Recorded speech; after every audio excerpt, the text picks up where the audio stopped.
Hi guys, welcome back to my channel. It's me Priyanka Rajvanshi here. आज चाहिँ हामी न्युजिल्यान्डको first day trip. अहिले चाहिँ हामी क्राइस्ट चर्चमा रहेको छौं अनि अहिले हामी रिसर्च गरिरहेको छौं कि कुन रेस्टुरेन्ट जाने भनेर. अनि त्यहाँ रेस्टुरेन्ट गइसकेपछि हामी हाम्रो लन्च गरेर अनि कतै नजिकै घुम्न जानेवाला छौं. Thank you and stay tune for watching more videos. अहिले अझै भिडियो आउँदै गर्छ है त. गाइस हामी चाहिँ अहिले न्युजिल्यान्डको रोडहरुमा छौं हैन.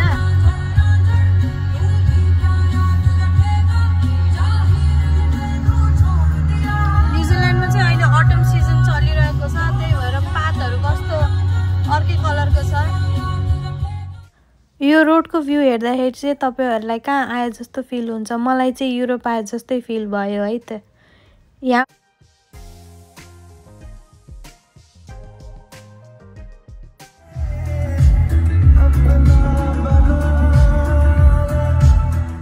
पेन्टिङ हेर्नु होला, यो इल्युजन वाला पेन्टिङ यो घरको.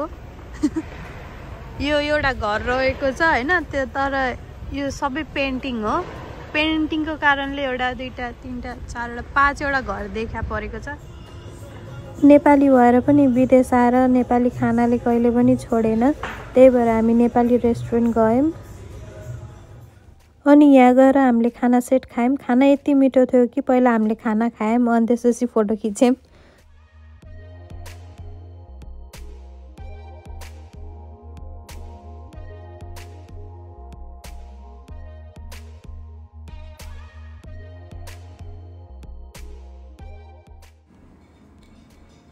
हजुरहरुलाई यो पहाडको भ्यू चाहिँ कस्तो लागिरहेको छ. यो पहाडको बिचबाट एउटा टनल बनेको छ अनि यो टनल चाहिँ अलमोस्ट लाइक 6 किलोमिटर लङ थियो अनि हामीलाई एकदमै रमाइलो भयो.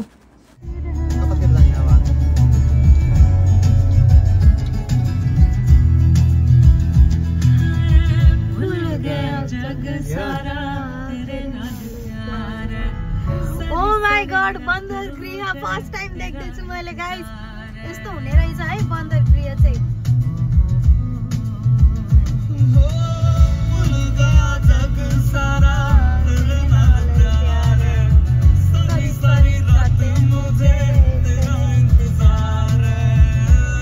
पुष्पराजको काठहरु हो है गाइस, पुष्पराजको काठहरु.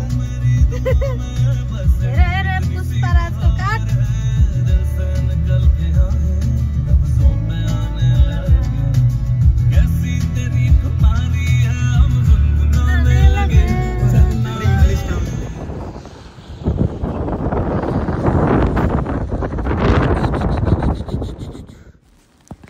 अब चाहिँ हामी हाम्रो डेस्टिनेसनतिर पुग्यौं अनि हाम्रो डेस्टिनेसन रहेको छ गडली हेड लुप ट्र्याक. यो चाहिँ क्राइस्ट चर्चमा रहेको छ अनि यो चाहिँ एकदमै यो भेडाहरूको ठाउँ रहेको छ, भेडाहरू चराउने ठाउँ. अनि एकदमै ब्युटिफुल एन्ड स्टनिङ भ्यू हजुरहरूले देख्न पाउन सक्नुहुनेछ यहाँनेरि. हेलो गाइज, म चाहिँ न्युजिल्यान्डको क्राइस्ट चर्चमा आएको छु अनि यहाँ चाहिँ तपाईले भेडा पाउन सक्नुहुनेछ. यहाँ भेडा यहाँ रहेको छ है, हेर्नु होला.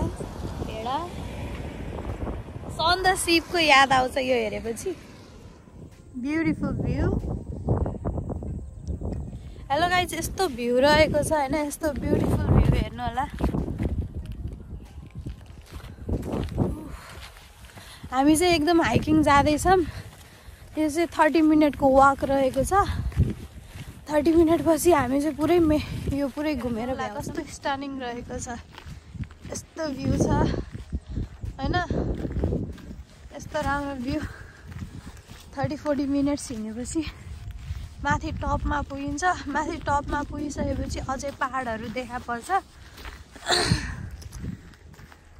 यस्तो राम्रो स्टनिङ भ्यू चाहिँ. हाइकिङ आएको जस्तै भइरहेछ. हामीसँग अघि नै आएको मान्छेहरू कहाँ पुग्नु भयो. अघि हाई भनेको मान्छेहरू 5 मिनट अगाडि कति फास्ट हिँड्नुहुन्छ उहाँहरू. हेर्नु होला, एउटा हिरो जगिङ गर्दै आइरहेको छ यस्तो ब्युटिफुल भ्यूमा.